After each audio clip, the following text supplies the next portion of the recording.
Hello, my name is Rich Howard, owner of Architectural Builder Supply, and a question that I get all the time, because it's what we do. We sell steel doors and frames, amongst many other things, but steel doors and frames are certainly the backbone of what we sell, because all the hardware we sell certainly attaches to a door and frame, and a lot of it's hollow metal. I get a call or an email from a client saying, I've got this scenario where I have a door and a frame. The frame is good, but I need just the door. Or somebody calls up and says, I need a door only. Okay, well, we discover in the conversation why the client needs only the door, because I'd like to verify and make sure, are you sure you need only a door? Because a door doesn't mean a door and a frame, it means just the door itself. And this video is going to focus on the fact, or the scenario, when the client is not changing the frame and literally needs only the door. And why they're not changing out the frame would be because the existing frame is perfectly good. It could happen that the door is rusted beyond use, destroyed beyond use, failed or fatigued, or has been stolen. That's even happened. If it's rusted, what happens is the water runs down the face of the door, hits the face of the frame, lips back in, and then drips into the top cap of the metal door. Over time, that water seeps in and down through the door, breaking down the adhesive and the core as a result of the inside face of the door rusting, because the inside face of the door does not have a coat of primer on it. And that water generally collects at the bottom, and that's really, or will spend most of its time at the bottom of the door, which is why you're going to see the bottom of the door rust. Sometimes you can mitigate a rusted door problem by adding kick plates or door bottoms if it's not too bad, and just trying to get another couple of years out of it, which I'm a total fan of, not replacing it until it's appropriate to replace it. Damage, I've seen the delivery driver literally back into the door and dent it severely, but the frame is okay. Stolen, believe it or not, that's happened. I've had customers call me that they've gone to work in the morning. The door was literally gone. Nothing was stolen, but the door was literally removed from the hinges, so they need only a door. Whatever the reason is, or maybe, sorry for the scenarios, but you might have a situation where the inspector comes and the fire rated label that is clearly on the door has either been painted over, or in certain instances I have seen chemicals applied to a door from a cleaning crew, and they've literally degraded the label of the door significantly. And while the door certainly had a compliant fire label and still clearly has something attached to the door, technically it's no longer fire rated. So the inspector is going to say, I need a fire rated door here. Well, this is fire rated. It's not. It doesn't have that label.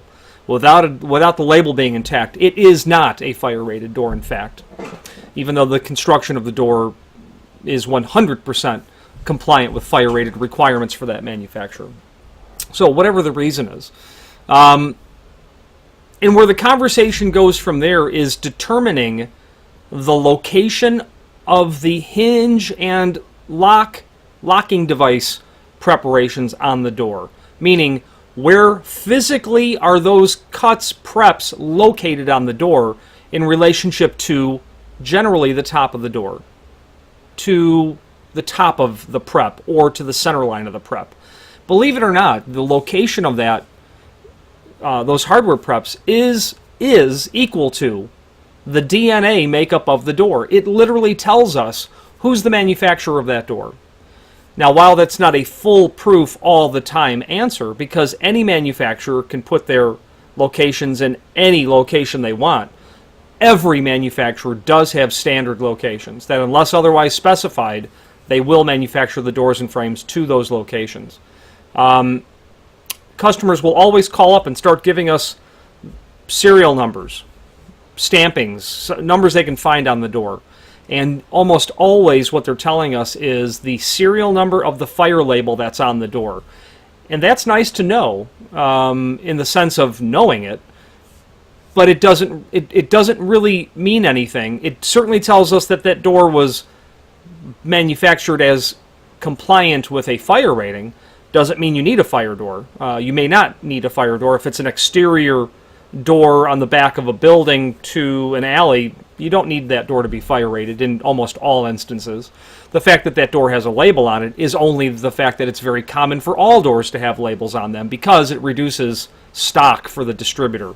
Make every door fire rated, and technically, so long as you do not do anything to violate the fire rating limitations that are applied to that door when it's tested and then listed with the UL, the Underwriters Laboratories, the Warnock-Hersey's, the Intertech testing service companies, you have a fire-rated door. Doesn't mean you have to have a fire-rated door per code. But when customers start telling us the serial number, it's literally the serial number of the fire label, or they'll give us a testing number off the fire label. It's like looking at the bottom of your toaster. Poor example, but nonetheless true. Your toaster's got a UL label on it. It for sure does. It just means that it's UL labeled or UL listed. Doesn't really tell us anything about the door. That UL label or listing on the bottom of the toaster doesn't tell us anything about the toaster. So once we know from you the locations of the hardware, we can then focus in on who's the manufacturer. Therefore, knowing what type of door or whose door we would need to supply you. There are distributors of all current hollow metal door manufacturers located coast to coast. There are several people that manufacture doors that are on my hinge location chart that have gone out of business, and some of them many, many years ago. And really those doors are obviously not available from the factory. But keep in mind, the underpinning of this entire video is that we can make the door for you, absolutely. What the point becomes is, what's the path of least resistance? So, there are several links below this video. First is called the door handing chart. You'll want to review that only to know what's the hand of your door, because that will have to be defined according to that definition of the 4 different ways a door will swing. I understand you've got your way to do it and it's worked for 30 years. Of course it has, because it does. We're going to use these definitions, the Steel Door Institute definitions of how doors swing, because it's the common language that we all speak. Left hand out is not a common language for what we would speak. We would call it right hand reverse. It's a nuance, but nonetheless, it keeps everyone on the same page, and it brings possibility for error to 0 when we speak that common language. So you've got left-hand doors or right-hand doors. You've got left-hand reverse doors or right-hand reverse doors. The only difference is the lefts and the rights, they always swing in. The left reverse and the right reverse, those always swing out. If you want to put your butt to butt in that scenario, you're good, but just call it one of those 4 scenarios. Conversations on how doors swing don't come into this video any beyond that. Simply to say, know the hand of the door, ask if you have questions, call it according to that definition. The next link is called the hinge location chart. Now, when you study this, you're going to want to compare your door up against this chart. And this chart is pretty much everyone's chart is going to be included here. The hinges are always measured top of the door to the top of the hinge. Always. If you measure it from the top of the door to the bottom of the hinge, or the bottom of the door to the bottom of the hinge, it doesn't really matter. You'll want to get the net height of the door and convert it into the format that's here. Frame measurements is the first table. Door measurements, if you're measuring off the door, is the next table. And then door measurements as it pertains to the center line of the hinge, which I would avoid. It's a little bit harder to measure. It's more work to measure to the center. Then the page 2 of that hinge location chart is an older table that I have used for a couple of decades for sure. But it's all the same information. I have it there for sentimental reasons. It's my original, not my original chart, but one of my old hinge charts. Now, I would work with, if it was me, I would be working with, to identify the door you have, measure your existing door, provided you have the door. And just hook your tape measure on the top of the door and go to the top of the first hinge. immediately look for that location on the table. Door measurements, top of the door to top of each hinge, be in the proper vertical section for the door height. You could easily have a door height that does not fit these 6'8", 7 foot, or 8 foot height tables. You will notice a relationship, however, between the hinge locations. And what I mean is 6'8", for instance. You'll notice that the first hinge is almost always in the same location. Almost always. And why Republic does it differently, I don't know. But if someone calls and says the first hinge is 9 3/8, I know it's 7 foot and Republic. But you'll notice when it goes from 6'8" to 7'0", a difference of 4 inches, that second hinge location will increase by 2 inches, going to 7 foot. And then the third hinge location will increase by the difference of 4 inches on the third hinge location. Anyway, scenario. Seco. You measure your door and you find that it's Seco. Okay, it could be anybody, but once we know the brand of the door, we can then focus into how to supply you with a new door. And it's literally that simple. The next question we'll get into is, where is the lock set located? And the lock set, however, is funny because it's to the top of the door, to the center of the preparation, if it's a cylindrical lock. You can go to the top of the hole, just measure the diameter of the hole and add half of that diameter. Then you've got the center line. Some people will measure the frame and go to the top of the strike because that's easy. Got it. Just measure the height of the strike. We'll determine the center line is the point. Once we know whose door you have, we then work towards, okay, what's the availability of that door? And it can be anything from super simple, in stock, ready to ship, all the way to something like Kiwani, let's say. Seco, very common, to finish off the conversation about Seco. Incredibly common, in stock. Your Amwelds, for us anyway, I should say your Steelcrafts are in stock. Those are ready to ship. Your Fenestra, your Kiwani, your Amweld, these are names from the past. These are companies that do not exist anymore, and some of them have not for a very long time. Seco, very much alive and well in Tennessee. Curry's, very much alive and well in Iowa. Steelcraft, very much alive and well in Ohio. And Republic, I believe in Tennessee as well. Very much alive and well, although now owned by Allegiant, so they're going to be sister companies to Steelcraft. Mesker is a company in Alabama who makes a good door. Don't have anything... This video will not bring my opinions of these door manufacturers into it. They all make excellent doors. They all make doors compliant with industry standards in terms of quality minimums, in terms of construction, edge type, core type, duty rating, gauge of steel, types of steel, core types, etc. They can all hit all of those requirements. Now, the Seco is easy. So a lot of these are easy. But let's talk about the instance when it's not easy. Kiwani, for instance. Fenestra, for that matter, as well. But Kiwani's a better example. Study those hinge locations on your 7-foot door. And you've got a Kiwani. And Kiwani was in about the center part of Illinois, closer to Iowa. About a third of the way down from the Wisconsin border. And had been there for years. Well, they went out of business. So if you're calling from the Midwest, it's very possible you have a Kiwani door because that was their stronghold. You're not going to find as much Kiwani in California as you will Seco because they're literally everywhere. But if it's the Midwest, it could be Kiwani for sure. And lo and behold, especially in the Chicago area, with all of the people who distributed Kiwani throughout the decades, it's probably Chicago. The point of that is geography has a lot to do with it. Pioneer, who I skipped over unintentionally, they're on the East Coast. So if you're in New Jersey, it's very likely a Pioneer door. Obviously, your Amweld is Ohio. Steelcraft is Ohio. So you'll notice the relationship between Kiwani and,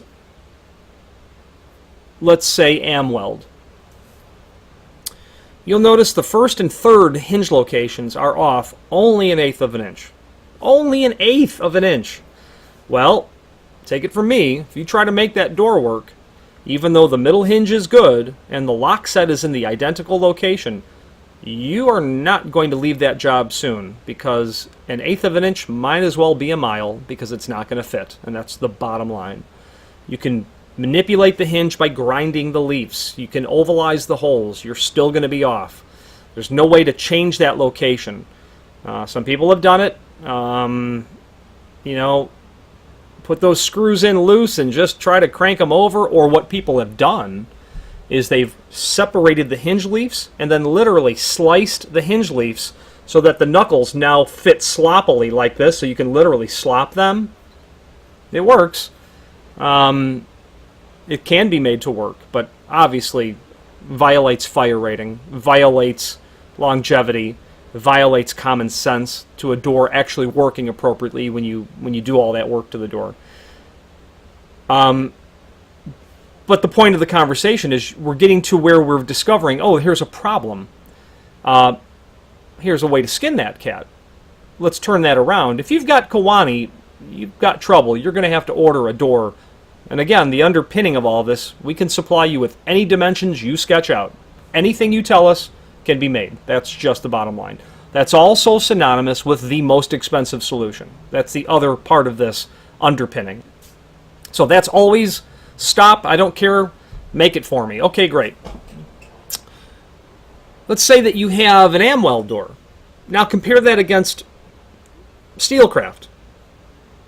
You'll see that those hinge locations and the lock location is identical. In that case, you find out that Amweld is out of business, which they are. You're now looking for a door that matches Amweld locations, and there are people who import doors, like DKS, whose locations are Amweld locations. Ownership of DKS came out of Amweld management, and it does match Steelcraft. So now you're looking for somebody who not only may have an Amweld door or an Amweld compatible door, you're now looking for someone who's got a Steelcraft door. Opens up lots of possibilities. This is what I'm looking for. If you find that you have a door with the hinge locations that match Curry's, Mesker, or Pioneer, all those hinge locations are the same. But what you're going to notice is that the lock location is different. Okay, so if you get into a scenario where you have one of those three, you find one of those three doors, at least your hinges are going to line up. And if you have a panic device, a rim-mounted panic device, or a surface vertical rod, you don't care where the preparation for the strike in the frame is, because you're not going to utilize it. It's blanked off anyway. If you have a scenario where you've got a lock location that doesn't match up, then you still have a problem, but you have a much smaller problem, meaning a less expensive problem. Let's back up to the hinges. How do you mitigate a problem where you can get your hands on a Steelcraft door for a Kiwani frame? Okay, you're going to go with either. Now there are 3 links below this video as well, bringing us to 5 total, and there will be more. There's going to be a link to what's called the Bomber BB5300 half-surface hinges. The short version of what a half-surface hinge is a hinge that will mount to the frame normally, but then the other leaf will wrap to the face of the door, and you'll through-bolt the hinge through the door. Why would you want that? Hinges don't have to match up. The hinge locations on the door and frame do not have to match up. You don't care. You simply don't care, because you're going to surface mount that leaf to the face of the door and be done with it. Not an aesthetic way to go. And you can do a half mortise hinge as well. It's the same concept. It's just the leaf goes to the frame, to the face of the frame, and then to the hinge preparation in the edge of the door. Same concept, just reversed. I like going with half surface because if you're replacing a door in this fashion, it's very likely that your jambs are going to be pumped with mortar, with concrete. You don't want to drill into that. The door, however, you can drill through and use the sex bolts that will come with the hinges. They're the through bolts and grommet nuts, actually is what they are. So half-surface hinges are option 1. Option 2 is to go with a continuous hinge, and there's a link below this video to a continuous hinge. And by the way, in all of these links, you can, of the hardware, you can link to our website to find that exact piece of hardware. Where you don't care where the hinge locations are at all, you're going to slap a continuous geared hinge on it and be done with it. The advantages of that, you don't care where the locations are.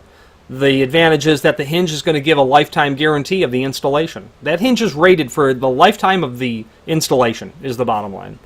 A half-surface hinge does not give you that same guarantee or warranty. The third option, if you have only a problem with the top hinge plate breaking, or the top hinge plate usually on the door, because the top hinge carries 70% of the entire door weight, that top hinge is doing all the work. You can replace it with the reinforcing pivot that is linked to here as well. And that is by, there's many that make them. The link that I have is to the Markar Pemco version. I like that one because it's non-handed. Basically, all it does is surface mounts to the face of the door and the header. The top hinge plate is broken. It broke, it snapped, and you could hear that it fell into the door. Now your hinge leaf is loose. Now the door is really sagging. Take your door, shim it back up straight and proud, get that full surface reinforcing pivot, slap it up there, mark and pre-drill your holes, and your problem is solved. I've seen fast food restaurants that install those during initial construction because they know in 10 years they're going to have this problem, or far less. So they put them on right at the get-go. So if you've got a top hinge problem, you've gone from a several $100 solution to a solution for hardware that's going to be less than $100, or at least currently.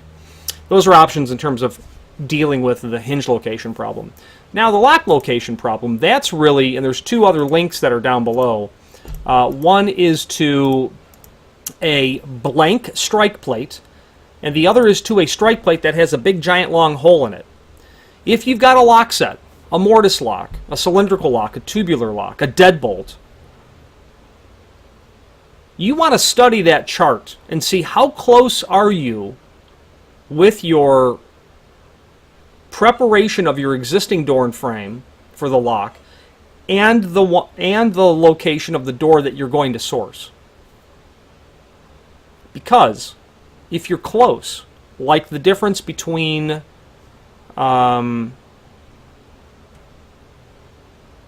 Seco, if you can get your hands on a Seco door,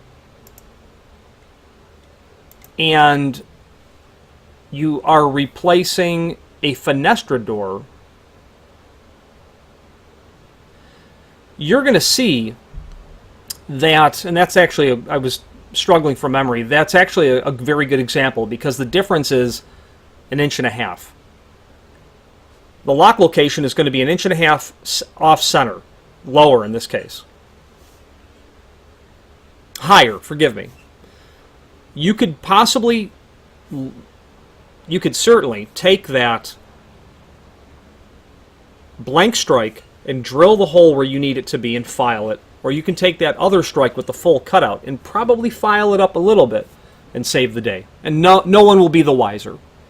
You can't get a door with the right hinge location, so you're going to use half surface, but you still need to deal with that lock that doesn't line up. You can do so with that elongated prep and that strike plate. A much easier example is where you're dealing with Curry's to Kawani, where the lock location prep is really only, what is that, 5/16? 5/16 off. That's easy. You could take a standard strike and literally die grind the hole larger, or go with that strike, that MST 161 strike with the elongated prep. No one will be none the wiser. So the question becomes, how do you solve this problem elegantly? Again, you can just tell us everything that you want for the custom door, and it will be made exactly to those locations. Everything. However, if all you're doing is duplicating a manufacturer's standard door, go that path and just try to replicate that without going the whole custom thing, which will certainly significantly impact the cost by probably 100%, if not easily more. The advantage of a custom door, however, is that you'll get into, we may be talking about the door and you may mention, or I may ask, does the door hit the frame anywhere? And you'll say, yeah, it actually hits the frame up at the top. Well, okay, how can you solve that problem? Well, you can try to shim the door, maybe grind a little bit, but what happens over time is that welded steel frame that went in plumb and square is no longer plumb and square. Or what happens is that the concrete has changed with time, and now your door just doesn't fit, and it would really be a lot better if your door was not 35 and 13/16 or 35 and 3/4, let's say if it's a 3/0, but if it was 35 and 5/8. You know, you just need some room. Or what's happened is there's been concrete poured, and you would really like it if that door ran a little bit shorter, and if it was not 83 and an eighth for a 7-foot, but maybe 82 and 15/16. These are the advantages of customs because they will compensate for other problems that have developed during the installation of the door and frame. The building settles, the walls move, the concrete swells when it gets cold. Things change. The door will warp or expand during the day. Chicago, southern exposure, August. Sun comes up and is baking that door all day long on the door to the shop, the muffler shop, and they can't open the door during the day. And that's the door the customers come through. It might really be better if that door was about 1/8 of an inch smaller, so you could solve the problem that way. This video has been admittedly quite long-winded, but the purpose of this is that there is not an easy answer, and that analyzing the data and then determining the path of least resistance is the best way to go. The other advantage, back to the custom doors, you can really make it anything you want. Heavier gauge, galvanized, obviously fire rating, something that's been manufactured to those requirements. You might want to add a lock, things of that nature. So keep all of that in mind.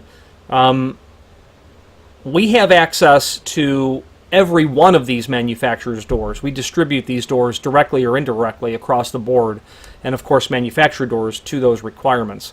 But this conversation is meant to allow you to understand the thought process that occurs here when you call us and say, I need only a door. Okay, here's 25 minutes of what needs to be considered, because a door is a costly investment. It's an investment, in the sense that it is the only doors and hardware is the only permanent part of a building that is in constant motion. So it's quite unique material in that regard. But to overspend money is akin to buying 4 new tires when all you got was a nail in one of the tires and it needs a plug. So there's always, you know, more than one way to consider solving a problem. And hopefully this video has given you the tools to consider how to do that. Conversations regarding us supplying you with the proper door, that's why this video was created, and we will be looking forward to your phone call. Thank you.